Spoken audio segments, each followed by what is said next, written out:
Brutal attacks, తీవ్రమైనటువంటి దాడులు, హత్యాయత్నాలు, ఏకంగా మాజీ మంత్రులపై, ఇద్దరు బలమైనటువంటి నేతలపై, దాదాపు అరడజన్ మంది నాయకులపై వైఎస్ఆర్ కాంగ్రెస్ పార్టీలో బలంగా వాయిస్ని వినపడేటటువంటి నేతలపై తెలుగుదేశం గూండాల హత్యాయత్నం. ఒకరు ఇద్దరు కాదు సుమి, వందల మంది వచ్చి ఇంటిపై దాడి చేసి ఫర్నిచర్ని, కార్లని, ఇళ్లని కాల్చివేస్తున్నటువంటి దృశ్యాలు ప్రతి వైఎస్ఆర్సీపీ నాయకుడి యొక్క హృదయాలని కలచివేస్తున్నటువంటి దృశ్యాలు. ఈ రాష్ట్రంలో అధికారంలో ఉన్నటువంటి కూటమి పడిపోతున్న గ్రాఫ్ని పెంచుకోవటానికి, పెరుగుతున్నటువంటి వ్యతిరేకతని పక్కదారి పట్టించటానికి, లడ్డూ వ్యవహారంలో దొరికిపోయినటువంటి దొంగలు తప్పించుకోవటానికి, ఈ రాష్ట్రానికి కేంద్రం నుంచి బడ్జెట్లో కేటాయింపులు గణనీయంగా తగ్గినటువంటి అంశాలని పక్కదారి పట్టించడానికి తీవ్రమైనటువంటి దాడులు చేస్తున్నారు. ఒకరు ఇద్దరిపై కాదు. భూమన కరుణాకర్ రెడ్డి, బొల్లా బ్రహ్మనాయుడు, విడుదల రజనీ గారు, నిన్న అంబటి రాంబాబు గారు, నేడు జోగి రమేష్ గారు ఏకంగా ఇళ్లని కాల్చివేస్తున్నారు, హత్యాయత్నాలు చేస్తున్నారు. హత్య చేయడానికి రాడ్లు, కర్రలు తీసుకొని పెట్టరేగిపోయి ఇళ్లని ధ్వంసం చేస్తున్నారు. పోలీసులు ప్రేక్షక పాత్ర పోషిస్తూ వారికి అండగా నిలబడుతున్నారు తప్ప అభాగ్యులకు అండగా నిలబడట్లేదు.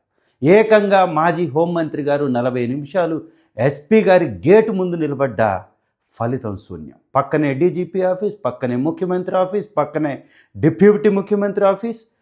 ఏకంగా ఈ రాష్ట్రానికి రాజధానిగా ఉన్నటువంటి ప్రాంతానికి కూతవేటు దూరంలో దాడి జరుగుతుంటే పట్టించుకోరా? ప్రభుత్వం ఉందా?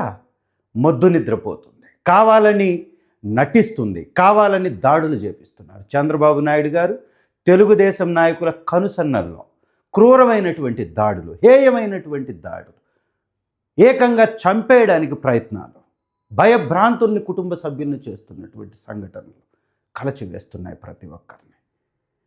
వైఎస్ఆర్ కాంగ్రెస్ పార్టీ నాయకుల్ని రెచ్చగొట్టి, కార్యకర్తల్ని రెచ్చగొట్టి, ప్రజలమై చిచ్చు పెట్టి, మతాల మధ్యలో మంటలు రేపి ఆ వేడిలో ప్రభుత్వాన్ని ఈ విధంగా నడపడం చంద్రబాబు నాయుడు గారి యొక్క చాతగానితనానికి నిదర్శనం.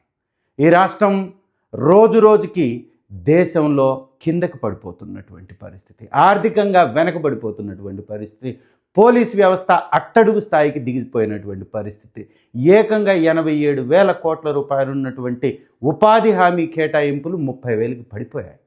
ఇవన్నీ తప్పించుకోవాలని ఈ దాడులు చేస్తున్నారు. ఖబర్దార్, వైఎస్ఆర్సీపీ నాయకులు బయటకు వస్తే ఈ అల్లర్లని మీరు కంట్రోల్ చేయలేరు. ఇప్పటికన్నా బుద్ధి తెచ్చుకొని ఈ విధానాలను వీడాలా? అంబటి రాంబాబు గారు సారీ చెప్పిన తర్వాత చేసినటువంటి విషయానికి నేను మాట్లాడకుండా ఉండవలసిందని చెప్పిన తర్వాత, నేను ముఖ్యమంత్రిని అనలేదు అని చెప్పిన తర్వాత, మిగిలిన వాళ్ళను కూడా అనకుండుంటే బాగుండు అని చెప్పిన తర్వాత ఇంతటి దాడా? ఇదంతా కేవలం కట్టుకథ చూపిస్తున్నటువంటి వ్యవహారం. వారు మాట్లాడకముందే వారిపై దాడి జరిగింది. అంతకుముందు భూమన కరుణాకర్ రెడ్డి గారి ఇంటిపై దాడి జరిగింది, బొల్లా బ్రహ్మనాయుడు గారిపై దాడి జరిగింది. ఇది కావాలని చేస్తున్నటువంటి దాడులే తప్ప, ప్లానింగ్గా చేస్తున్నటువంటి దాడులే తప్ప అప్పటికప్పుడు జరిగినటువంటి సంఘటనలు కాదనేది అర్థమవుతూ ఉంది. ముఖ్యమంత్రిగా ఉన్నటువంటి జగన్మోహన్ రెడ్డి గారి మీద మీ తల్లి మొగుడిచ్చాడా, మీ అమ్మమ్మ మొగుడిచ్చాడా, మీ నానమ్మ మొగుడిచ్చాడని నేటి ముఖ్యమంత్రి చంద్రబాబు నాయుడు గారు అనలేదా? లండన్ పోయింది ముండల కోసమే అని లోకేష్ గారు అనలేదా? నాకు తిక్కరేగితే ముఖ్యమంత్రిని చూడను, వాళ్ళ అమ్మ మొగుడని కూడా చూడనని పవన్ కళ్యాణ్ గారు అనలేదా? ఇంతకంటే దారుణమైన మాటలు మాట్లాడారు అంబటి రాంబాబు గారు. కేవలం పచ్చ పత్రికలను పెట్టుకొని, పచ్చ మీడియాని పెట్టుకొని ఏ చిన్న విషయాన్ని కూడా రాద్ధాంతం చేస్తూ ఈ విధంగా రెచ్చగొట్టడం సిగ్గుచేటు అనిపించట్లేదా? ఇదా మీ ప్రభుత్వం యొక్క విధానం? ఇలా పరిపాలించడానిక మిమ్మల్ని రాష్ట్ర ప్రజలు ఎందుకుంది? ఒక్కసారి ప్రజలందరూ ఆలోచించాలి, మేధావులు ఆలోచించాలి. ఈ కూటమి చేస్తున్నటువంటి విధానాలని వ్యతిరేకించాలని మీ ద్వారా మనవి చేస్తూ ఈ దాడుల్ని తీవ్రంగా ఖండిస్తూ సెలవు.